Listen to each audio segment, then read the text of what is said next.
Yo, what's up everybody? This is Time is Infinite, the Inner Mind's Eye. Today, I'm going to be talking to y'all about Jump Force. Alright, I was lucky enough to get into the beta over the weekend. Shouts out to my homie Elias for hooking me up with that code. Good luck, homie. I owe you one. Anyway, let's get into it. When I first started playing Jump Force in the first session of the weekend, right, I was extremely underwhelmed. And this is a game that I'm looking forward to, man. It was the 50th anniversary of Shonen Jump. You know, they trying to do something special here. And at first, I was not impressed. I was like, man, this is going to be J-Star's repeat. You know what I'm saying?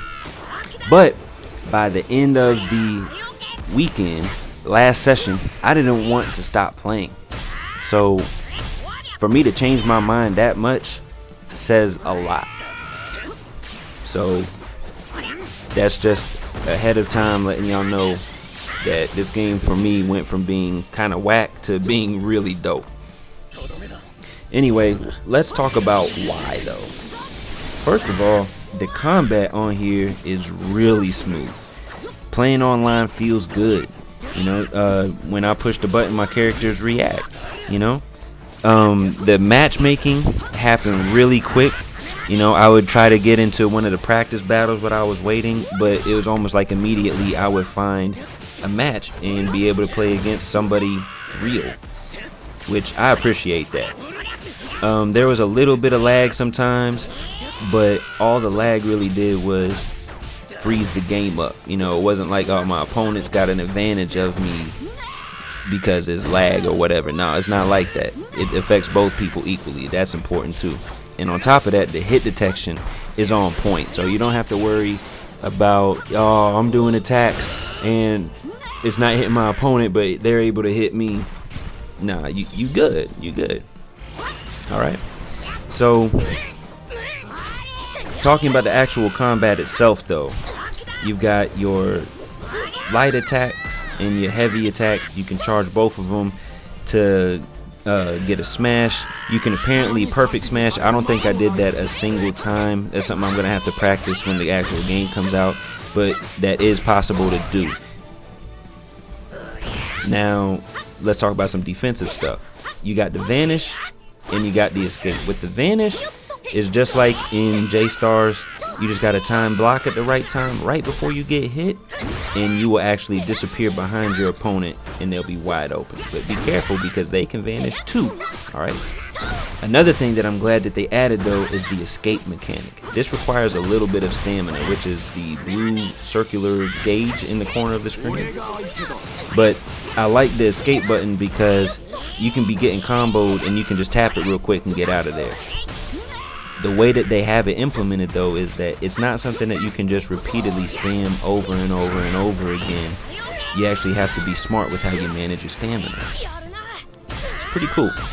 I think that with these two mechanics together, there's a huge potential for having really intense moments, and that's something that we need because these characters from Shonen Jump are some of the dopest, craziest powered characters to exist in all of history, man. And there needs to be intense fighting moments. That's what this game is about. Now, there was a mechanic that I think might be in the game. I'm not 100% sure because every time I did it, I couldn't tell if it was on purpose or if it was accidental. But it's called stepping. So what that basically means is that you can step into your opponent and dodge one of their physical attacks and basically open them up so you can start comboing them yourself. It was a feature that was in the Tenkaichi series. I don't know if y'all remember that on PS2, but I really enjoyed that mechanic. I think it should be in a lot more 3D arena fighters. Unfortunately it's not, but it seemed like it was in Jump Force when I was playing it, so we'll just see how that goes. Now on top of that, you've also got your assists that you can use to extend your combos, or you can even call in your teammate to do like a tag team combo or extend your combo that way. So, you know, that's pretty cool. Now, they also have another thing that was carried over from Jump Stars, and that's invincibility on Wake Up. They did change it though. In Jump Stars, anytime you got knocked down on the ground, then you got back up, you had invincibility for a couple of seconds. Kind of, to me, ruined the game a little bit, because it's like, oh man, you know, you get knocked down, you're getting up scot-free. But in this one, if you get knocked down and you got to recover, the first time your opponent's still going to be able to pick you up and continue their combo, but the second time you will have that invincibility frame. So I think that's good. It makes the game fun on offense, so it's like, hey, you don't feel like you're getting cheated out of your combo. But then on the flip side, on defense, you don't feel like you're getting cheated out of playing the game, because you can actually get that invincibility and get back on your feet and get back into the action for yourself. So I do like that change. Now, I'm going to talk about some of the negative things that I thought were in this game. All right. Y'all gonna laugh at me for this one, but personally, I'm not a big fan of 3-on-3. I'd rather just fight you 1-on-1. I don't really like the fact that you can call in your assists, or that you can switch characters like that to continue your combos. I really just want to fight people 1-on-1. I feel like it requires more skill to win 1-on-1, but that's just me. The cool thing is, I'm going to counteract my own point here, is that there was plenty of times throughout the course of the beta where I was actually able to just use one character the entire time and still win. So it's really going to come down to a preference of play style, to be honest with you.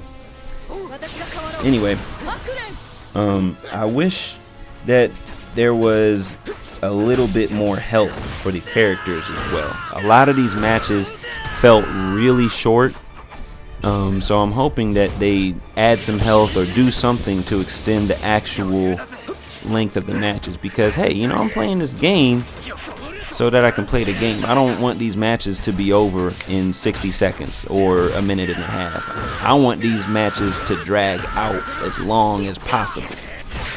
I do think that it's going to be possible if you have two people that really know what they're doing, that have the timing of the game down and have their vanishes on point and manage their stamina properly.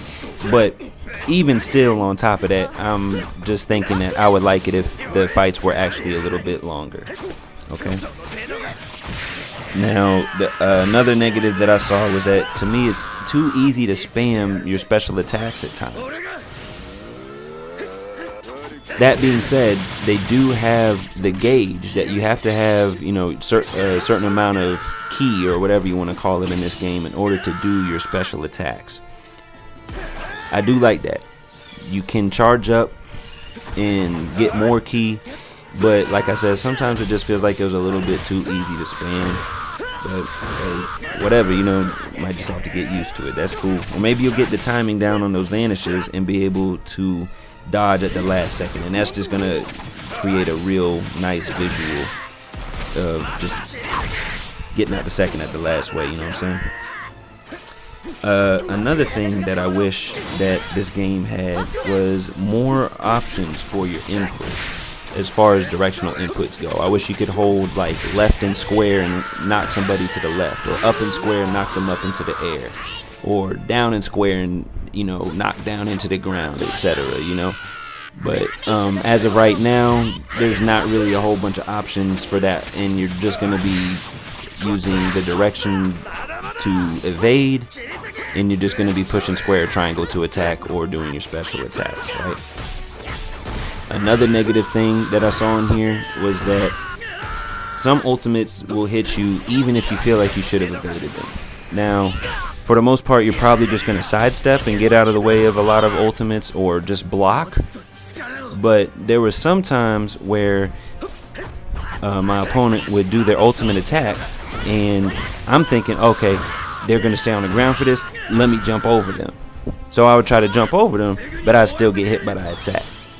I didn't like that, because these characters is jumping 5, 10, 15 feet in the air, 20 feet in the air. But somebody that's 5 feet tall is still gonna hit them with an attack that's on the ground. When I feel like, yo, I was way up in the air. There's no way I should have got hit by that attack. But that's just how it goes, man. I really hope they change that, but it is what it is, man. Overall with the game though, I was pleasantly surprised. Like I said earlier in the video, when I first started playing, I was underwhelmed, and I was like, man, all this hype just for this? But again, by the end of the final round of the beta, I didn't want to put the game down, and I was sitting there like, man, I wish I had the full game right now, you know. So it's gonna be cool. It's something that I'm gonna be getting on day one easily. You know, these are some of my favorite characters ever. I love Dragon Ball Z. I love One Piece. Just to name 2 of them off the top, both of those in there. Hunter x Hunter's in here. It's gonna be dope. I'm really wondering who else is gonna be in this game though. Personally, I'm expecting them to bring most of the characters that was in J-Stars over to Jump Force. So they haven't been announced yet, but I'm expecting Rurouni Kenshin to be in there. I'm expecting Fist of the North Star to be in there, as well as probably like JoJo's Bizarre Adventure and a few others that just aren't coming to mind at this moment in time. I'm hoping Toriko gets in here too, man. I like Toriko. That's a cool show. Check that out. So anyway, that's just how I'm feeling about, you know, possible who's up next for the character reveals and things like that. The other thing is, it seems like there's gonna be at least 3 to 4 characters per series.